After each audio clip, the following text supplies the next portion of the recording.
আসসালামু আলাইকুম সুপ্রিয় দর্শক, আরেকটি নতুন রেসিপিতে আপনাদের সবাইকে স্বাগতম। আজকে আমি তৈরি করে দেখাবো মাংসের পুর ভরা চিংড়ি মাছের রেসিপি। চিংড়ি মাছ তো আমরা কত রান্না করে খেয়েছি, এরকম মাংসের পুর ভরা কি কখনো খেয়েছি? যদি না খেয়ে থাকেন তাহলে কিন্তু অবশ্যই একবার ট্রাই করবেন। আর দেখতে কিন্তু অসম্ভব সুন্দর লাগছে, তাই না? আর এটার ভিতরে কতটা মাংসের পুর ভরা সেটা কিন্তু দেখিয়ে বুঝতে পারছেন। আর এটা খেতে কতটা মজা সেটা আপনারা বাসায় তৈরি না করলে বুঝতেই পারবেন না। চলুন দেখে নিই এটা আমি কিভাবে তৈরি করেছি, সেটাই আপনাদের মাঝে শেয়ার করব। আমার পরিমাণ মতো আটা, আমি এখানে 2 কাপ আটা ব্যবহার করেছি, সাথে দিয়ে দিচ্ছি স্বাদ মতো লবণ। আর এখন দিয়ে দিচ্ছি এখানে আমি সয়াবিন তেল 1 টেবিল চামচ পরিমাণ, দিয়ে দিচ্ছি ঠান্ডা পানি, যেগুলো আমরা খেয়ে থাকি সেই ঠান্ডা পানিটাই দিয়ে দিচ্ছি নর্মাল। এখানে আমি কোনো গরম পানি ব্যবহার করিনি। এখন আমি অল্প অল্প পানি দিয়ে এটাকে একটা ডো তৈরি করে নেব।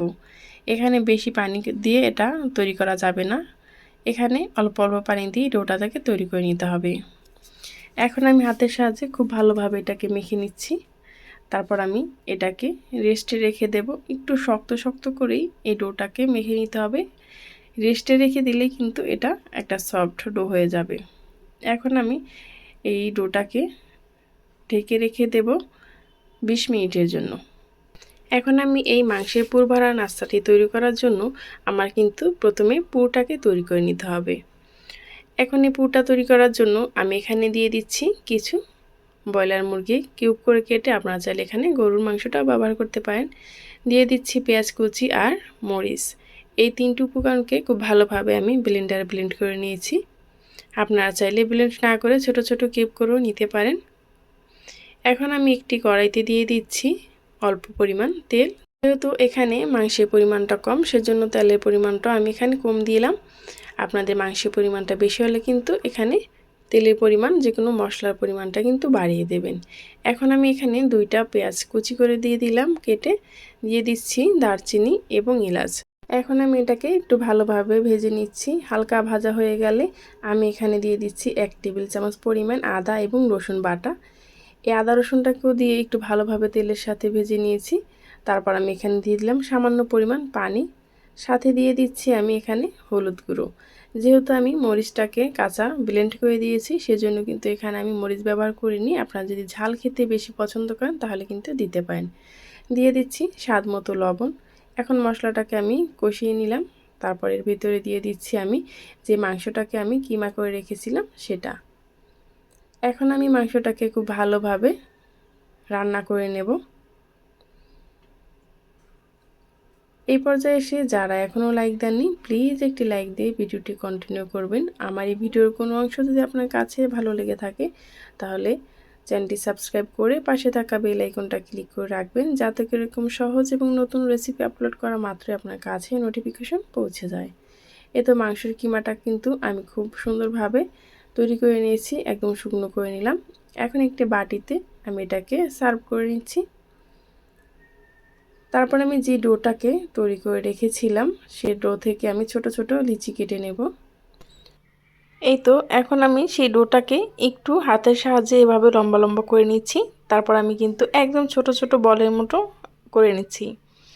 যেহেতু এটা চিংড়ি মাছ আমি একটু বড় সাইজের তৈরি করব, সেজন্য একটু বড় বড় করেই তৈরি করেছি।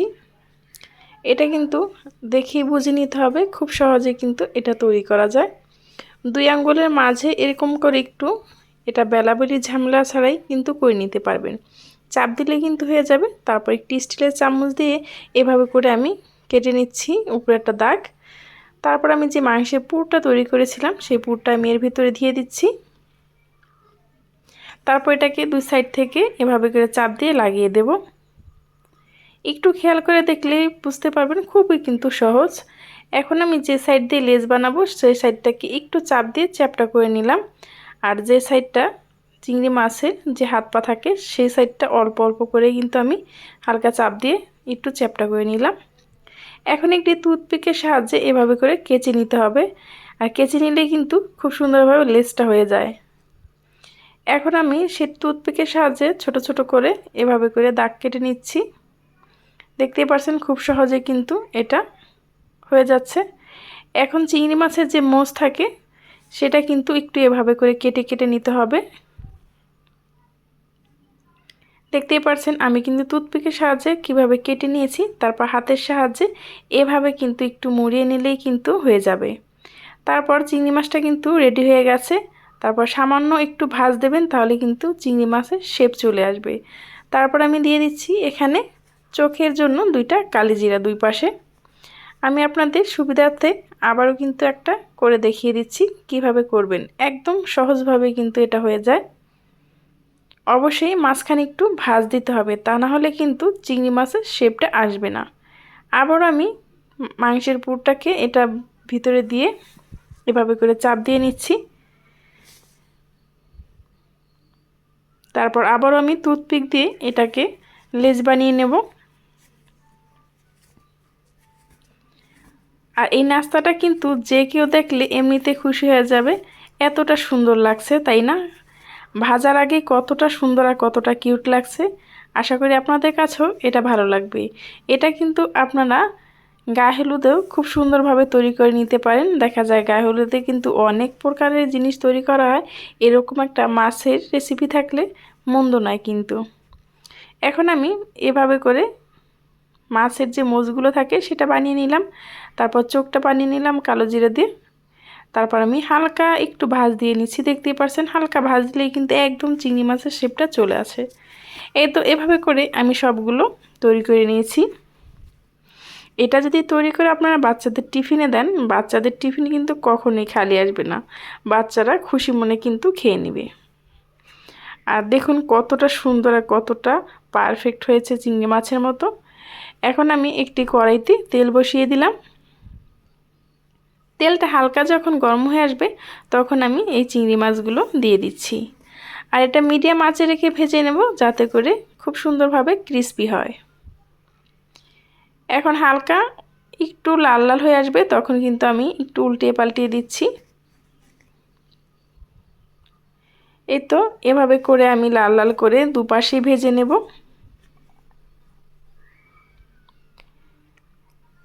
এখন একটি ছাঁকনির সাহায্যে এটাকে খুব সুন্দরভাবে তেল ঝরিয়ে আমি উঠিয়ে নেব। এটা কিন্তু আপনারা সস দিয়েও পরিবেশন করতে পারেন, খেতে কিন্তু অসম্ভব ভালো লাগে। এই তো আমি সবগুলো ভেজে নিয়েছি। আর দেখুন কতটা সুন্দর হয়েছে ভাজার পরেও। এই পর্যন্ত যারা আমার সাথে ছিলেন তাদেরকে জানাই অসংখ্য ধন্যবাদ।